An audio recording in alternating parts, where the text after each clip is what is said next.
ゆっくりマリサだぜ。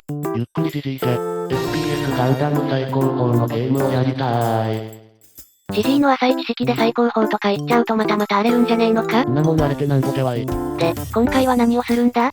機動戦士ガンダムガイデン愛戦慄のブルー。セガサターンのゲームだな。セガサターンだからポリゴンとか無理だとか心の中で思っただろ。思ってねえよ。あ、そう？後にゲームを超えてガンダムの歴史にも影響を与えたストーリー。全3部作の1作目を遊んでいくぞい。楽しみね。序盤は謎だらけのストーリーを青物の寿司を食べながらゆっくりどうぞ。ゆっくりしていってね。メリディードゲーム万歳。それでは始めていくぞい。簡単にゲームの紹介を頼むぜ。機動戦士ガンダムガイデン1戦慄のブルーは1996年9月20日に発売になったソフトじゃ。開発はベック、販売はバンダイじゃな。ハードはセガサターンとなっておる。1ってナンバリングされているってことはシリーズ化されたのか？にしても、1ってナンバリングされているって珍しいケースだな。ほら普通は2から数字がつくじゃん。本作は最初から3部作として構成されているためじゃな。この作品はゲームでありながら OVA のようにストーリーを短期的に展開するというコンセプトとなっている。1というのは、ドラクエ1とか2とかのナンバリングと違って、1巻2巻のようなイメージじゃな。ストーリーは3巻まで行って完結するってことなのか？そういうことじゃ。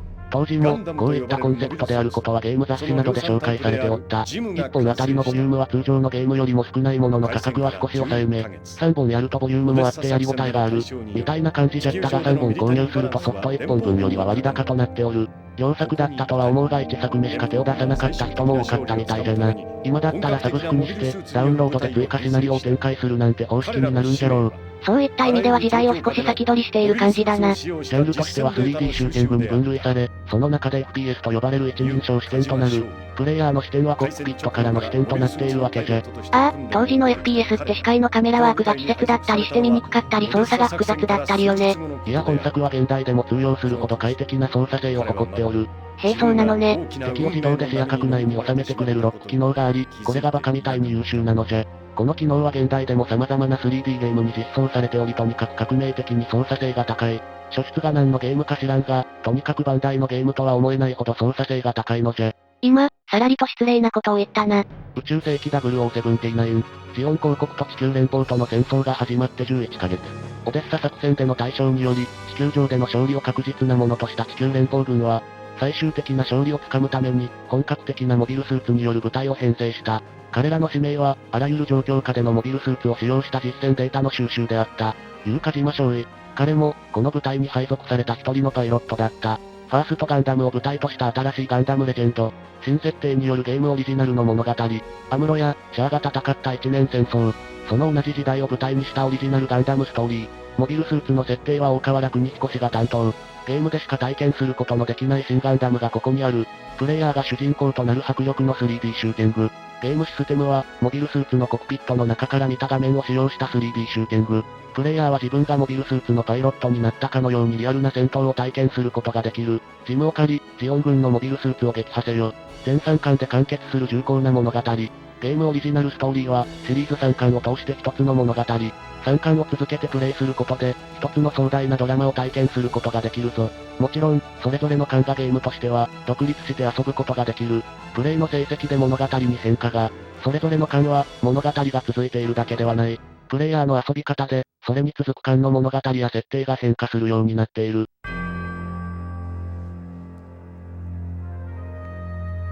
宇宙世紀0079。地球から最も遠い宇宙都市サイド3は、ジオン公国を名乗り地球連邦政府に対し独立戦争を挑んできた。巨大な人型兵器モビルスーツの開発に成功していたジオン公国軍は、開戦当初物量で優位に立っていた連邦軍を圧倒した。それに対し連邦軍もモビルスーツの開発に着手。やがてガンダムと呼ばれるモビルスーツとその量産タイプであるジムが完成した。開戦から11ヶ月。オデッサ作戦での大勝により、地球上でのミリタリーバランスは連邦軍に傾いた。ここに至り、連邦軍は最終的な勝利をつかむために本格的なモビルスーツによる部隊を編成した。彼らの使命は、あらゆる状況下でのモビルスーツを使用した実戦データの収集であった。鹿島少尉。開戦直後からモビルスーツのパイロットとして訓練を受けてきた彼がこの部隊に配属されたのはオデッサ作戦から数日後のことであった。この時彼はまだ自分が大きな運命の波に飲み込まれてしまったことに気づいていなかった。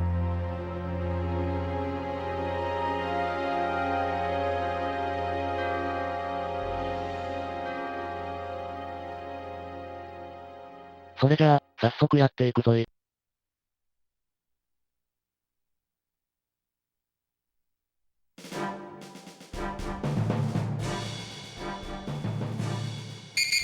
優勝尉、今日からこの部隊の通信オペレーターになりましたモーリン北村伍長です。もうお分かりだと思いますが、もう一度本作戦について説明させていただきます。皆さんはこのままミディアで移動し、ポイント36で降下。そこから4時の方向に1キロ行ったところにあるジオン基地を攻撃してください。敵基地は防御用の統治下で守られていますので十分注意してください。また本作戦はモビルスーツ同士の戦闘データの収集が目的です。基地を破壊させる前でも敵モビルスーツを全機殲滅したら直ちに撤退してください。それではご分をお祈りしています。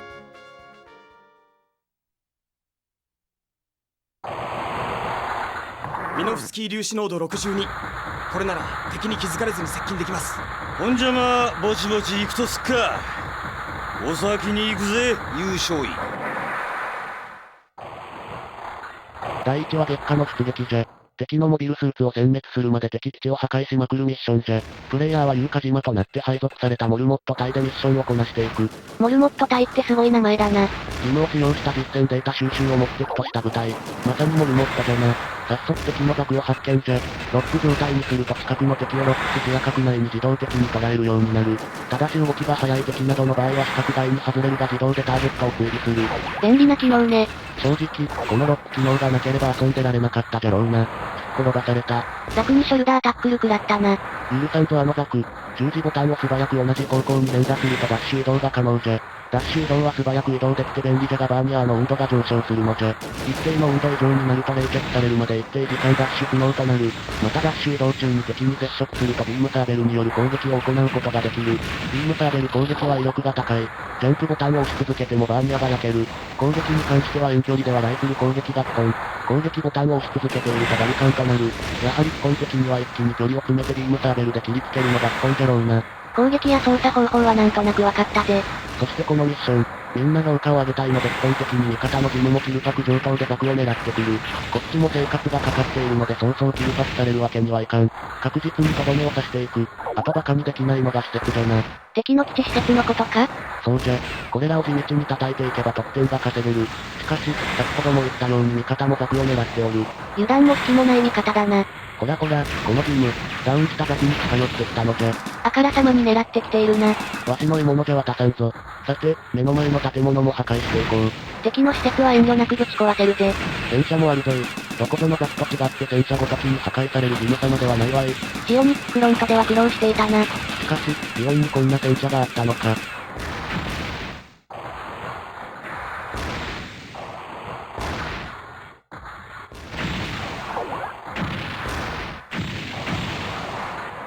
ザクじゃ。味方のジムと交戦中のようじゃな。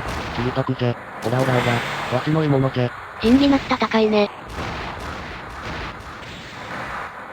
た。転ばされた。得点は入ったみたいだからキルパク成功したみたいね。わしの手柄じゃ。優香島はとんでも上司だな。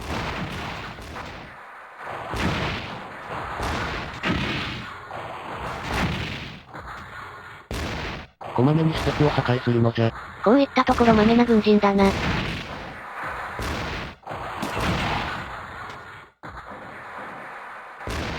戦車も破壊じゃ。こうやっているとプチプチを潰しているみたいな感覚で癖になるのじゃ。細かい敵を潰すのは妙に気持ちよさそうだな。ザクが来たぞ。わしの獲物じゃあ。落ち着け。ザクは逃げないぞ。逃げないけど味方にやられてしまう。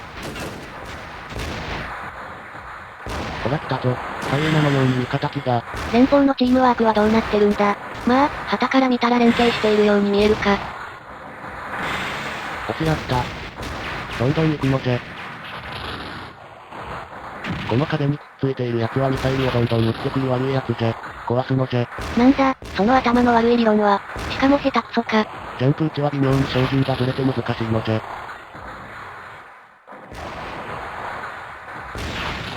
破壊の限りを尽くすのじゃ。なんだかジオン軍がかわいそうになってきたぜ。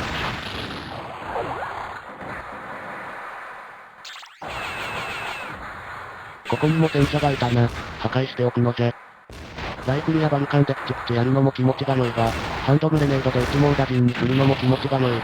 そんな武器もあるのね。1ミッションで9発までしか使えないが、一定範囲にダメージを与える優れものじゃ。雑魚施設は一網打尽にできるぞい。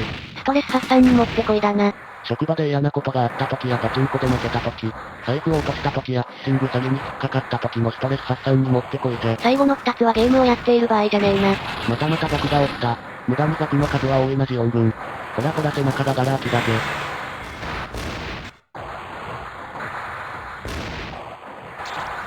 戦車を潰しておこう。本当に豆に潰していくな。たくさん破壊して得点を稼ぐと評価が上がるのじゃ。連邦は評価社会なのじゃ。世知辛い組織体質だな。壁の悪い奴もしっかりと破壊しておくのじゃ。上司評価もバッチリじゃ。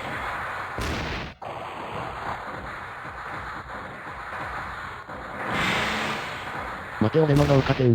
もうザクを評価対象としか見ていないぜ。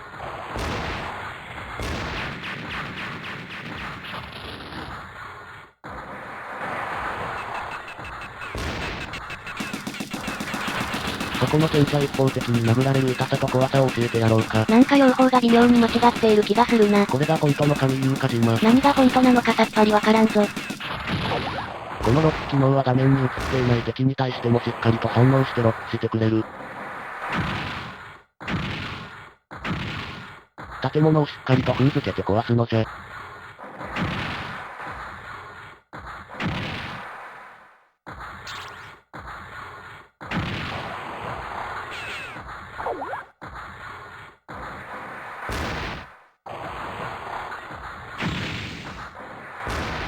いた評価対象がたくさんいた。嬉しそうだな。こんなに嬉しいことはない。電波のセリフをパクるな。まずは戦車からじゃな。ハンドグレネードがなくなった。どうでもいいがハンドグレネードとパンコレモネードって似ているな。本当にどうでもいいな。てかパンコレモネードって何なんだよ。背後から切りつけているな。ほらほら背中に2回の切り傷は武士のはずぞ。お、終わったみたいじゃな。敵モビルスーツ部隊沈黙。あとは雑魚だけです。やれやれ。敵さんのザクなんかよりこのジムの方が高性能だとは分かっちゃいたが、実際戦ってみると生きた心地がしのぐったぜ。俺は死ぬ時はベッドの上って決めてんだ。優勝いい。お互い鉄の棺桶の中じゃ死にたかはねえよな。いやいや俺は言わせるかクソジジイ。さて、めでたくミッション1完了ですわ。時々評価タイムじゃ。まあジジイのことだから大したことはなさそうだけど。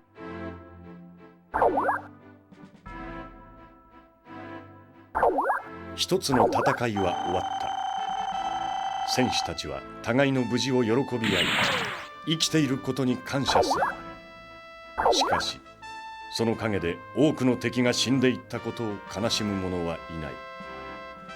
だから奴は来たのかもしれない。死んだ者たちの魂の叫びに応えて、奴こそは戦場をかける青き死神。ビートかリアクションに困る評価が出たな。普通の評価じゃった。ところでナレーションが気になることを言っていたわね。青き死神が来ちゃったって言ってたぞ。いよいよ奴が来るのじゃ。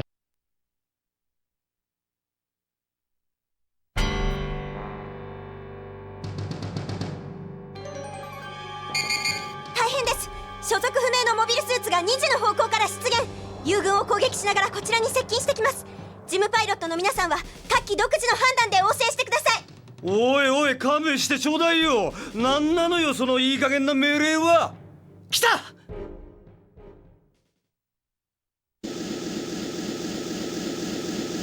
れはジムじゃないか。なぜ。早い。とても人間が操縦してるとは思えない。やるしかねえか。はい、早速やってまいりました。RX79BD1、ジムブルーディスティニー1号機、ニュータイプ専用のコンピュータシステムエグザムシステムを搭載したモビルスーツ、量産型ガンダムの機体にジムの頭部をつけておる。なんで頭だけジムなのよ。もともとエグザムシステムがジムで実験しようとしていたらしいがジムだと性能に追いつけないということで、急遽 RX79 に変更したらしい。その際エグザムシステムを搭載している頭部のみはジムのままでいったので、このようなキメラスタイルになった。なるほど、それはそれでかっこいいことになっているからいいけどな。それにしてもこいつ早すぎない？早すぎる。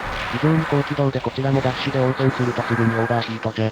厄介なのは距離を取られた時に来るミサイル攻撃じゃ。なので極力接近して戦う必要があるのじゃ。離れたらやられる恐怖をとことん味わえる敵じゃ。味方機であるフィリップ・ジューズとサマナ・ジュリスも参戦している。この時ばかりは急速大歓迎。なんだったらヘイトを上げまくって食べ固定してもらいたい。それにしてもとんでもない速さだな。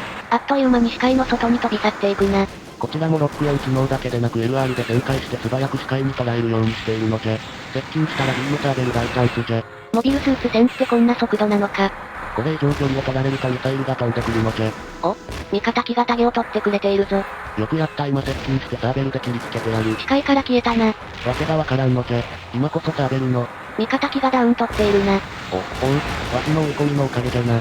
味方機がやられているぞ。言うちゃうやろ。やられたけれども。2階級特進です。死んだら昇進ってブラックが過ぎるで地球連邦株式会社。株式会社ちゃうやろ。評価制度の見直しをお願いします。こっちはサーベル決まった。こっちのアーマーもかなり減ってきているぞ。あらま、ほんまやで。そんな状況なのにミサイル直撃しまくりだな。事態は悪化しているぜ。かわされたな。なんだあいつは後ろに目をつけたのかよ。また味方機がタゲを取っているな。ミサイルをぼかすか食らっていたぞ、大チャンス。切りつけたな。まだか？まだ終わらんのか？まだ終わらんよって青いのが言ってるな。貴様ニュータイプの出来損ないか。おお。これは。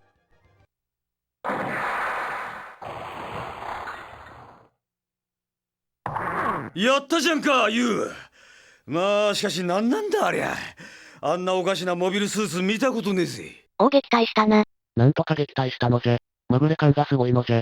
ジジイの奇跡。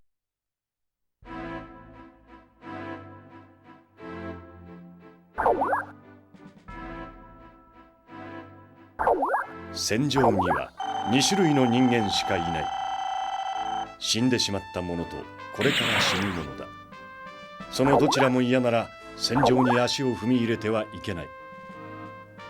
だがすでに青き死神に目をつけられたユウに鉄の馬を降り銃を捨てることは許されない。彼に残された選択は生きるためにひたすら戦う、それだけだ。それだけじゃ。それだけか。評価じゃないか。月の有給が増えるとかあるのか？なんかチターンズでそんなのあったな。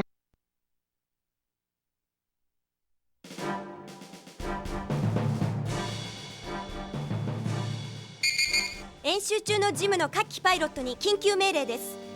あなた方がいるポイントより東方3キロの地点でギャロップを中核とする敵機動部隊を偵察中のディッシュ107が発見。フライマンタ隊により上空から爆撃を加えましたが、ギャロップの足を止めただけで破壊するには至りませんでした。敵は護衛のモビルスーツを展開し必死にギャロップの修理を行っている模様。至急現場に向かい敵を殲滅してください。たく、なんで俺たちがこんな後始末しなきゃなんねんだ。フィリップ少尉、文句言わないでください。これもモビルスーツ戦のデータ収集のためなんですから。へいへい。そういや、優勝。あの青いやつの話聞いたかよ。どうもあれは連邦軍がジオンから亡命してきた博士に作らせたニュータイプ用の実験機だったらしいぜ。何ですか、ニュータイプって。知んねえよ。それにしても仲間を襲うた。やっぱ作ったやつがジオンだからなのかね。敵、索敵エリアに入りました。各機戦闘準備に入ってください。はいよ、お仕事お仕事。このポリゴンの感じ好きだわ。いい味出てるわよね。モビルスーツ運んくらい角張ってた方が武骨でよい。さてさて本ミッション。敵のギャロップの移動能力を奪ったまではいいが護衛に撃破できなかったというありさま。現在テロップ修理中なのでがザクが護衛に展開していてどうにもならんとのこと。そこでモルモット隊に敵の殲滅の指令が出たというわけでな。というのは表向き。表向き？実際は遮蔽物のない砂漠での戦闘データの収集が目的らしい。モルモットはどこまで行ってもモルモットね。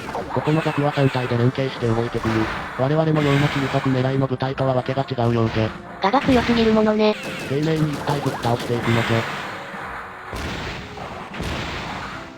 星1体倒した。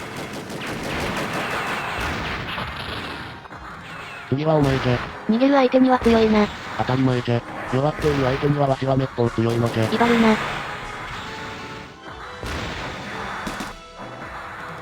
ザクの診断などつかむのじゃ。2体目じゃ。次の獲物はどこじゃ。ノリノリになってきたな。この野郎。八つ当たりみたいに倒すな。また戦車いじめだな。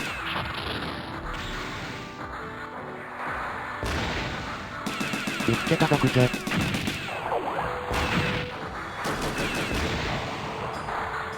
なかなかサーベル当てられないと思ったら正面衝突気味に当てた。すごい衝撃だな。すれ違い気味に切っていったな。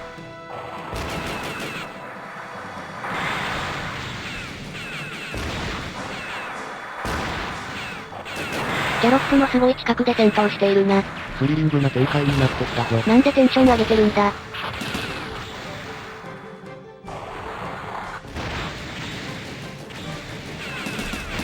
なんで壊せんのじゃ。組み付けてやる。踏み台にしたそれはちゃう。次の標的はあのザクじゃ。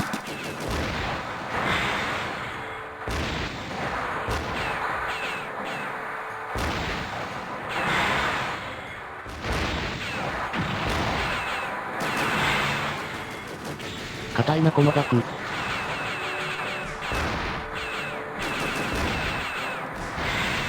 お互いに倒れているな。テロップを攻撃するぞい。こいつを壊しておかないと評価が上がらんのじゃ。評価を気にするサラリーマンみたいになっているな。仕方ないじゃろ。昇級したいのじゃ。ハンドグレネードで攻撃していく。基本はライフルで攻撃をしていく。この飛行は迫力満点だな。倒されたぞ。攻撃を受けているのじゃ。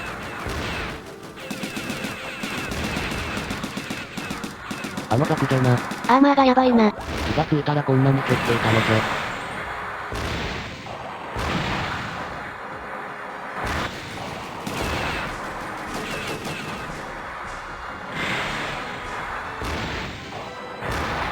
角突きが出てきたぞ。大丈夫か？動きがいいのじゃ。オーバーヒートしてるな。このアーマーでオーバーヒートは大ピンチじゃ。いたたたたた。これは本格的にピンチじゃな。ミガさん。本当に弱った敵には強気だな。褒めるなよ。照れる。褒めてねえけどな。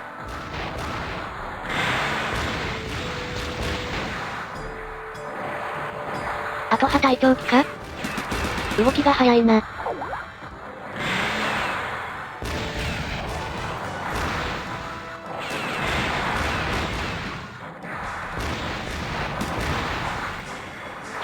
落ち隊長機を倒したのじゃ。あとどこじゃ。残りのアーマーが本当にやばいのじゃ。2つしかないな。大ピンチだぞ。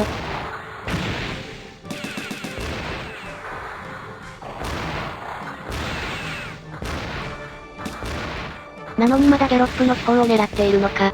評価のためじゃ。あ、やば。これは本当にやばいのじゃ。ギャロップから離れて残っているモビルスーツを倒しに行くのじゃ。押せば倒れるような状態だな。これはミッション失敗もあり得るぞ。いたな。いたぞ。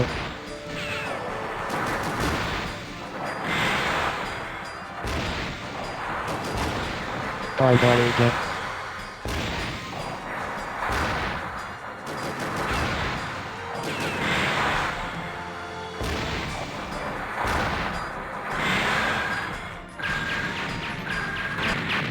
楽勝でしたね。当たり前だろ。このぐらいの敵に手こずるようじゃジムのありがたみがなくなっちまう。もっともお前みたいに俺やユウの後ろでコソコソやってればどんな戦いも楽勝だろうがよ。自分はそんなつもりじゃ。怒んなよ。ジョークだよジョーク。こういう笑えないジョークを言う先輩って今は減ったな。こんなこと言ったらパワハラだの何だのって問題になるな。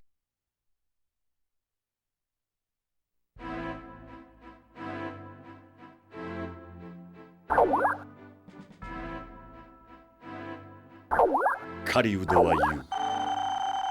狩りは獲物を狩るから楽しいのだと。狩られる側には絶対になりたくないと。もし勇敢な戦士が狩られる立場になってしまったら、彼はいつもと同じく勇敢に戦えるだろうか。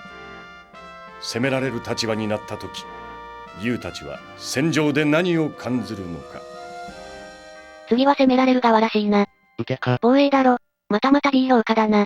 可もなく不可もなしというところか。無難な軍人ということだな。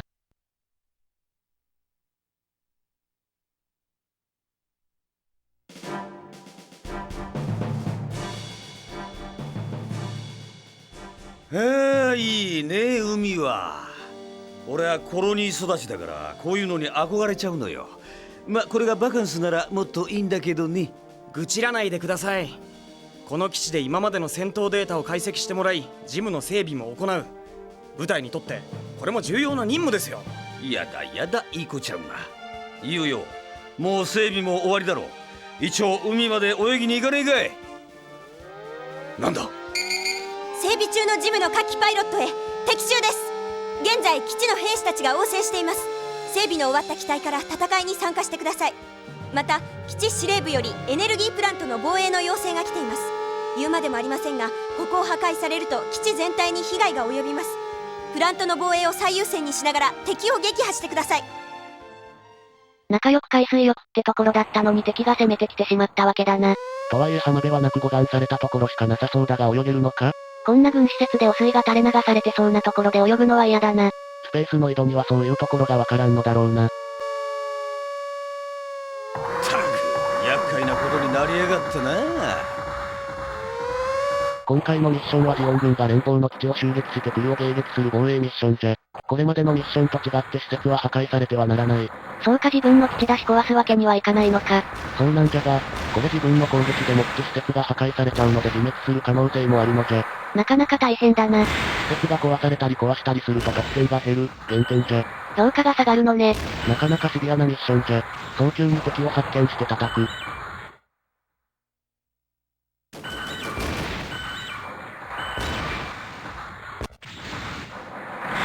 落ごときにやらせはせんやらせはせんぞー。ひっくり返されているな。まず一つ。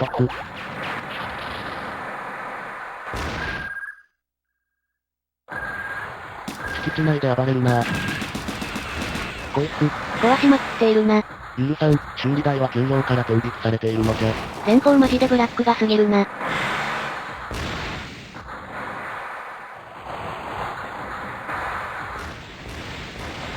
キルトクされたな。なんてことだ。わしの評価を横取りしよって。地球連邦の腐敗はこれが原因だったのか。成果主義が招く組織の腐敗。組織成果の最大化ではなく、個人間でのパイの奪い合い。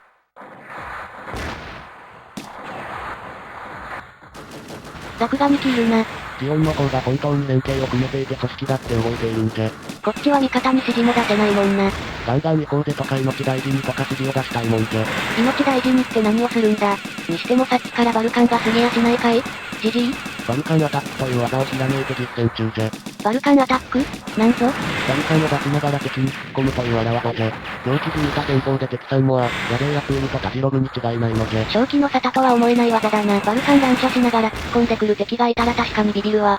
ほらほら面白いように切りつけることができるのじゃ。でもたじろいでないどころか、向かってきているな。ジオン兵も大概狂気じみているな。変な草でも食ってるのか？こいつ？おいやめろ。あんなところで施設を破壊しまくっている雑発見。だから、わしの給料から天引きされるからやめろって言ってるじゃろがい。そのシステムはさすがにジオン兵でも引くわ。キレンでもそこまではやらんだろ。デビルめ、そうだ霊に焼かれてしまえ。その思いはいつか叶うぞ。星施設破壊中を撃破じゃ。また破壊されたのじゃ。今のは自分で壊していたな。許さんぞジオン野郎。いや話聞けって。あいつがやったんだな。ダメだジジイ完全に言っているな。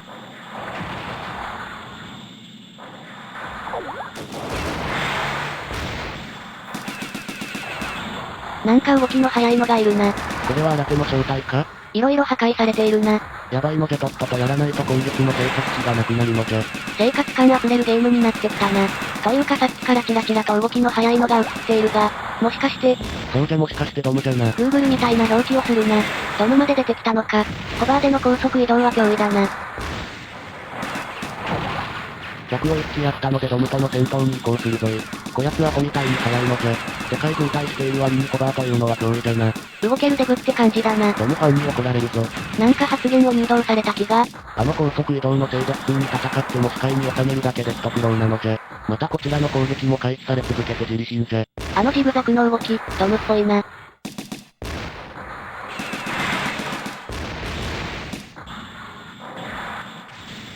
今のようにライフルがなかなか当たらん。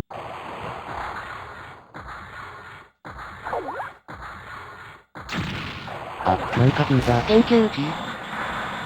お前、加減にせよ。切れた。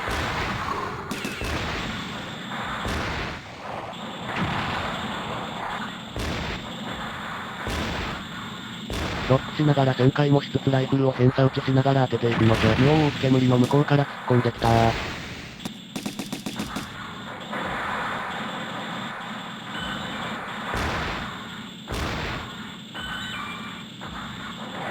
翻弄されているな。たった1機のドムにわしの月給がもてあそばれている。なめくかっこ悪い。見失っているな。いた。こういう感じで進行方向の先にライフルを置いておくイメージ。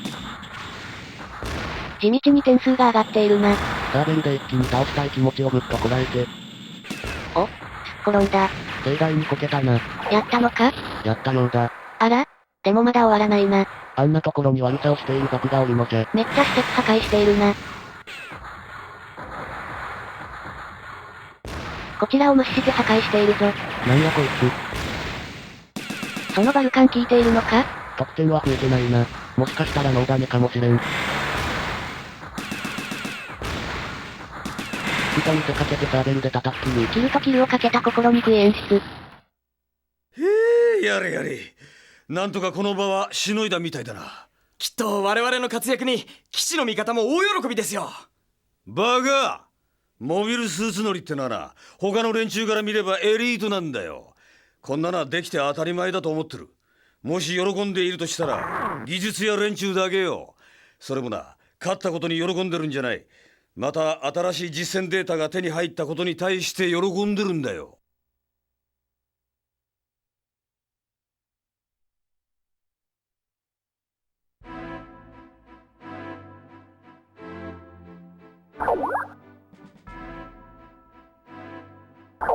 強さには限界がない。どんなに強くなってもさらに強い者がいるものだ。戦場にエースパイロットと呼ばれる者たちがいる。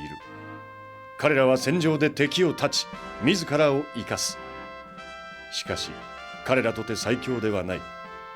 強さには限界がないのだから。あら、C 評価ですか。あんなに命がけで戦ったのに納得いきません。施設を破壊されすぎたな。あと破壊しすぎた。そう、施設は破壊するためにあるんじゃー。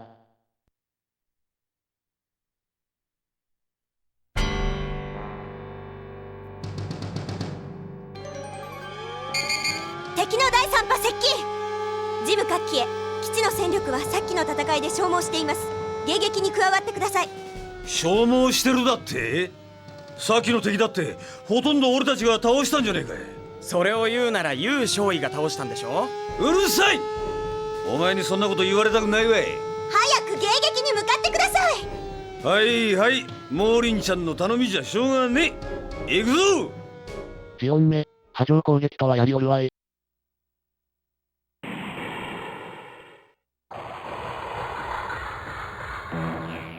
ハイウォックだとエースパイロットらしい高スペックモビルスーツの登場だな。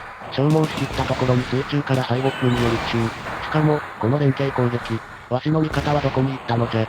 さっきの戦闘で動けなくなったとかか？役立たずの部下どもなのじゃ。エリア外警告が出まくっているな。あの野郎、ちょいちょいエリア外に離脱してこちらを誘ってくるのじゃ。路上の呼び込みは条例違反なのじゃ。何の条例だ。路上呼び込みはぼったくりも多いので呼び込みにはついていかないように気をつけるのじゃ。まさかの注意喚起動画。しかし、こやつもドム同様高機動で厄介じゃ。しかし、それなりに動きは単調。好きあらばすぐ頭から突っ込んでくる巨突猛進型。連邦のマタドールと呼ばれたわしにかかればひらりひらりとかわしてあっという間に撃退じゃ。自分しか口にしない異名。それは自称っていいやつだ。自称連邦のマタドールさん苦戦しているみたいだな。得点も順調に減っているし。あいつ地味に施設を破壊しているのじゃ。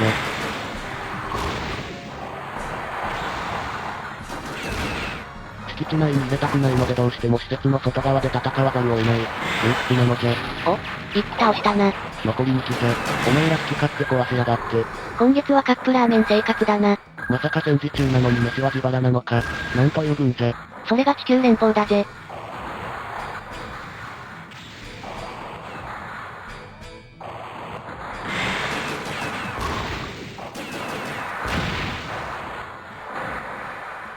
うお。急に目の前に出てきたな。なんだあいつ、塀の上に立っているぞ。小学生みたいな敗北だな。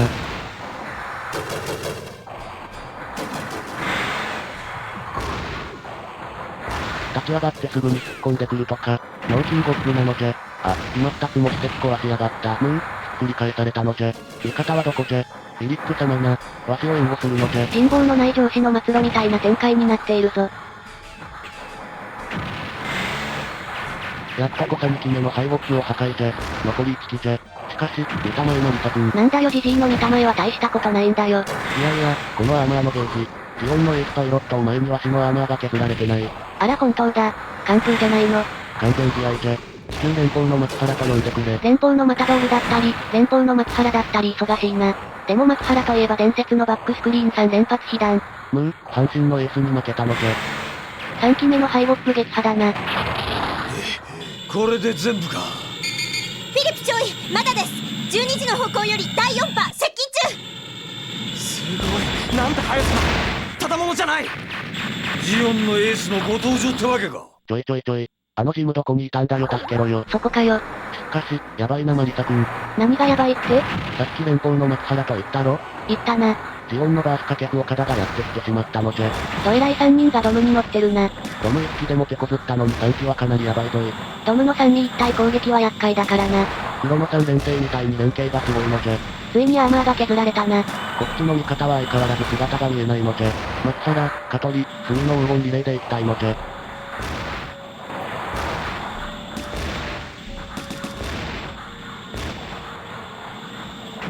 エンブレムみたいのつけているな。どうやらさっきの敗北は雑魚中の雑魚だったみたいだな。雑魚相手に生きてたジジイオツだぜ。辛辣すぎて泣ける。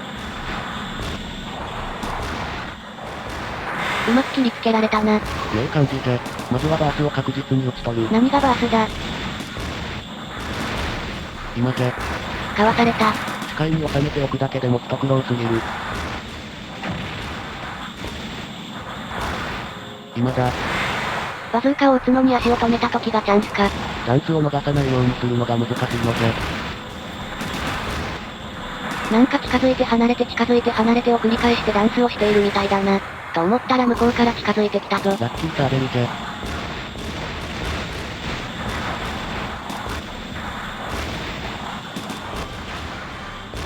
今バルカンで得点上がったな。バルカンつくのか。あ、間違ってロックつっちゃった。つっちゃったってこの大事な局面で何やってんだ。再ロックしたけどこれまで攻めてたバースだったかわからん。バースは歩かせたと思うしかないな。バースを歩かせて掛布勝負か。掛布も阪神の4番というプライドあるからな。って、すっかり乗せられてしまっているぜ。何の話をしているんだ。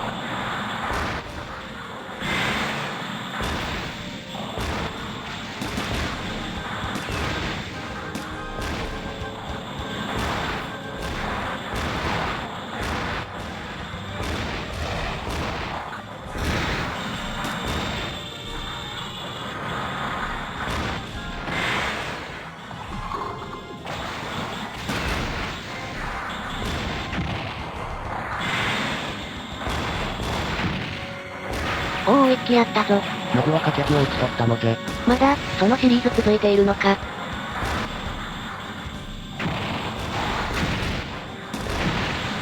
じじい施設気にしなくなってきたな。無理じゃ無理。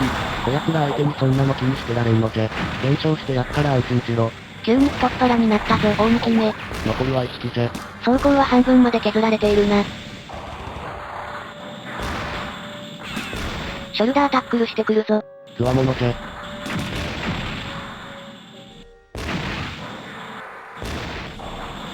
食らいまくってるな。こやつ、できる。じじいができてないだけだろ。そうでした。バルカンで削る作戦じゃ。長期戦だな。こっちがタックルで削られる方が早そうだぞ。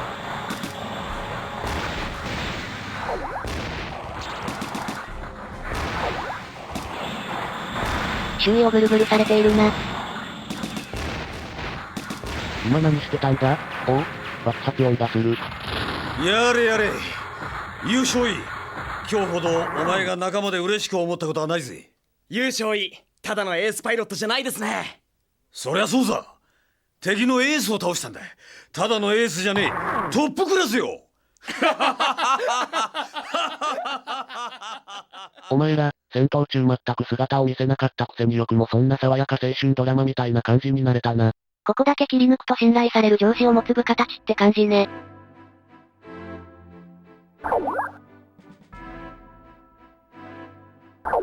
一つの戦いが終わった。しかし、ユウたちに休息の時はない。青き死神は再び彼らの前に立とうとしているのだ。奴に打ち勝つことはできない。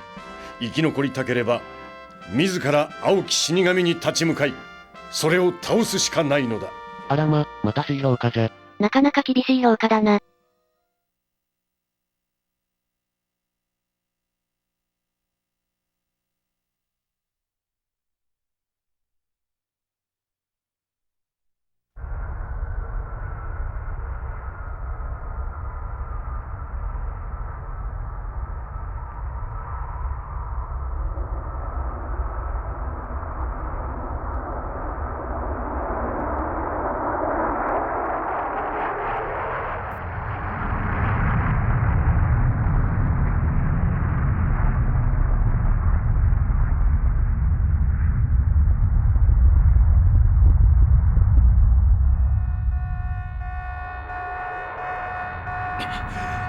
青いやつめ、いきなり撃ってくるとは。やはりクルスト博士を追ってきた者たちでしょうか。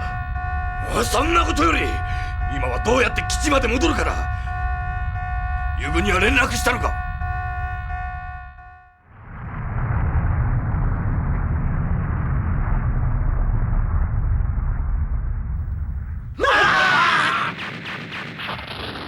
ということでミデアが墜落？下っぽいところで外伝1は終了なのじゃ。ここで終わりなのか。ミデアの中にブルーディスティニーが積まれていたみたいだけど。しかも、このミデアも葵の襲われたとか言っておった。謎が謎を呼ぶな。エンディングを見ながら感想戦じゃ。やはりこのゲームは面白い。とにかく操作性が神すぎる。これだけ快適にコックピット視点 FPS の 3D シューティングでガンダムを操作できる。すごいことじゃな。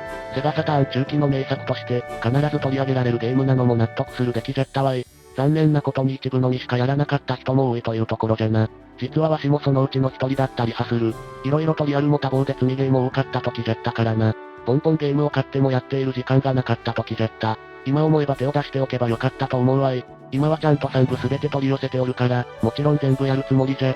ストーリーもよくできている。エグザムシステムは後のガンダム史にも影響を与える設定になっておるしな。ブルーディスティニーも色々なゲームなどで活躍している。本作の枠を超えて活躍する。それだけ良い作品だったということじゃろう。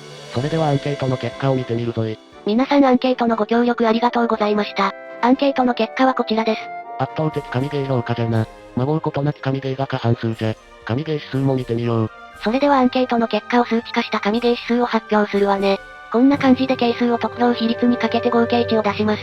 このゲームの神ゲー指数は67.0。間違いなく神ゲーと判断できるな。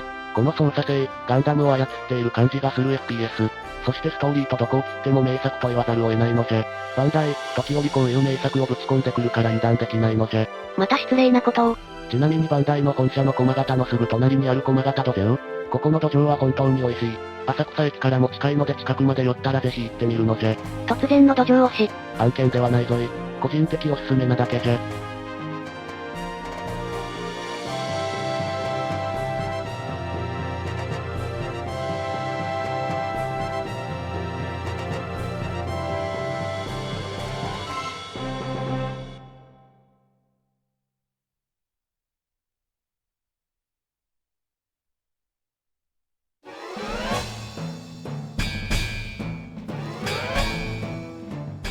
墜落したミデアの回収に駆り出されたユウ。彼がその墜落現場で見たものはあの青いモビルスーツだった。やがて現れるジオン軍のモビルスーツイフリート。奴は執拗に青いモビルスーツを付け狙う。敵との戦いの中でユウは逃れられぬ青き運命に取り込まれてしまう。次回機動戦士ガンダムガイデン2、青を受け継ぐ者。君は青き死神と戦場をかける。と次回予告も出たところでコメントの紹介じゃ。皆さんコメントありがとうございます。早速紹介していきます。かなめさんのコメントです。もちろん、孫うことなき神ゲーに一票ガンダムゲーム数あれど、主役機がガンダムではないという点も個人的に評価したい PS 版の機動戦士ガンダムもコクピット視点のシューティングだったけど、今作は3部作であり、また、主役機がジムコマンドであり、武装がガンダムとの違いをうまく表現している。また、登場するモビルスーツがファーストの機体だけではなく、80ポケットの中の戦争やゲームオリジナルの機体も登場するので、そこもガンダムファンとしては大変嬉しいポイント。これは、余談ですが、ROBOT 魂バー。A、N、I、M、E というガンダムのフィギュアシリーズがあるのですが、昨年の12月からこのガンダムガイデン3部作のモビルスーツが商品展開していて、とてもかっこよく、かつ、ポージングの自由度も高いのでメリジーさんにもおすすめです。結構いいお値段なのが少々、ネックですが、かなり遊べます。もちろん、自分も複数所有しています。フィギュアロボット魂のいいですよね。自分はもともとダブルゼータ好きなんですが、ガンダムダブルゼータは衝動買いをしてしまいました。結構いいお値段するんですよね。万年寝太郎さんのコメントです。TVCM のジムが歩くシーン3面の OP を見て即購入しました。初回版についていた連邦軍軍章バッジは今でも持っています。最初は操作に慣れなくて 3D 酔いもしましたが、ひたすらやり込んで3部作で全面 A ランクを取るまでになりました。初回版を3本揃えたのですが、おまけディスク目当てで3部作まとめたパッケージも買いました。あの頃からバンダイ商法に載せられてしまっていますね。オールエース5すぎます師匠と呼ばせてください。バンダイ商法。確かにバンダイはコンテンツもの強いですからね。ファンの財布の紐を緩めるのが実にうまいですわ。金狐さんのコメントです。ハイゴックやズゴック E、ザクキャノンほか、MS のチョイスが当時でもかなりガノタのツボを抑えに来てるんですよね。ブルーと交戦するステージが激ムズで、すぐオバヒする GM で被弾を抑えて容器も生存させて、とにかく攻撃を当てて何度もリトライして、やっと S ランク取れた時は本当に嬉しかったです。モビルスーツのチョイスがいいですよね。しかし、いきなりミッション2でブルーと対峙するという展開には驚きとともにワクワクさせる展開ですよね。OVA と異なり自分でプレイするってのがまた楽しい。元チカさんのコメントです。3部とも初回版のブックレット仕様で購入しました。スピード感のある MS アクションで面白かったです。ダッシュで当たるとビームサーベル攻撃になるのは良いアイデアですよね。初見でブルーディスティニーと戦った時は、時間切れ以外でクリアする方法なんてあるのかってくらい性能が違いすぎて、小プレイヤーの想像に任せるという意図で、あえて顔グラフィックを入れなかったそうで、これもいいなって思いましたが、それがマイナスの評価になるとは。顔グラはそんなエピソードあるんですね。知りませんでした。優香島に関しては主人公ということで声優をつけなかったというのは知っていましたが、ドラクエ方式ですよね。ノエルさんのコメントです。まさに神、サターンの 3D アクションの中では一番面白かった。この3部作、主役機のはずの青いのが最初暴走して喧嘩売ってるあたりで全身とエグザムのヤバさを見せつけてお前俺に乗るんやぞを見せつけてくる燃えるよねやるならコントローラーはバーチャロンのやつでやってくださいね。その方が燃えるし。ツインステックは次回から正式対応ということで次回作からツイステックで遊びますよ。手元動画もアップ予定を楽しみに。金谷猫丸さんのコメントです。PS のガンダムのせいで、ガッション動くロボがガンダムゲーのデフォになりそうな雰囲気あったけど、ブルーのおかげでスピード感あるガンダムゲーの流れが生まれた。この操作性、スピード感は神ですよね。ちぐさアンダーソンさんのコメントです。PS よりポリゴン描画能力に劣るサターンなので、透明の荒々さは否めません。でも、その爽快で練り込まれたプレイ感覚で印象は一変します。以降、3D のガンダムゲームが出ると必ず引き合いに出されるほど完成されたゲームデザインでしたね。サターンユーザーで本当に良かったと思わせてくれた作品です。残念なのは3部作での発売だったので、1作目だけしかプレイしたことがないって人も少なくはなかったはず。本当にもったいない。あと作品が一人歩きして、ブルーディスティニー本作とはならなくなってしまったこともちょっと寂しいです。まさにサターンを持っていてよかったと思える作品。このゲームの衝撃は凄まじかったと思います。佐々木幸宏さんのコメントです。1本5000円程度で4面ずつしか収納されてないと知り、購入を見送った苦い思い出。当時はこの商法のせいでスルーした人も多そうですよね。当時のソフトとして1本の値段は安いのですがボリュームと全部揃えると割高な感じですもんね。ブラックロータスさんのコメントです。ポリゴン MS が操作できる？すげえやっぱセガサターンの技術力派世界一いいってなったもんよ。ブルーディスティニーとディスティニーガンダム全然似てないじゃんってネタ派後期どっちも切れるとアホみたいに強くなるとこは似てる。セガの技術力は世界一いい。いや、マジでプレステよりおもろいゲーム多いって。コメントは以上になります。皆さんたくさんのコメントありがとうございます。ありがとうなのじゃ。次回作はを受け継ぐ者は正式対応されたツインステックを使用して遊ぶ予定じゃ。もちろん手元動画付きでガチャガチャツインステックで遊ぶのじゃ。ぜひ楽しみにしておくのじゃ。神ゲーアンケートもやるんでそちらもよろしくなのじゃ。コメントの方もよろしく。というわけで今回はここまでです。皆さんと昔遊んだゲームの感想や感動を共有していくことを楽しみにしておるので、よかったら他の動画を見てくれると嬉しいのじゃ。そして新しい動画をアップした時はまた見に来てくれると嬉しいぞい。共感してくれたら高評価をしてくれると G さんの励みになるんだぜ。そして新しい動画を見逃さないためにも、また見に来たいと思った方はチャンネル登録よろしくお願いします。それでは最後まで見てくれて、ありがとない3部作の第1作目が終わりじゃ。ミデアに搭載されていたブルーディスティニーとは何なのか？そしてミデアを襲撃した青いやつとは？私は分かったわ。ランバラルのグフよ。次回予告にイクリートって出てたじゃろ。ちゃんと見なさい。あら？そうだった？何にしてもストーリー展開も気になるわね。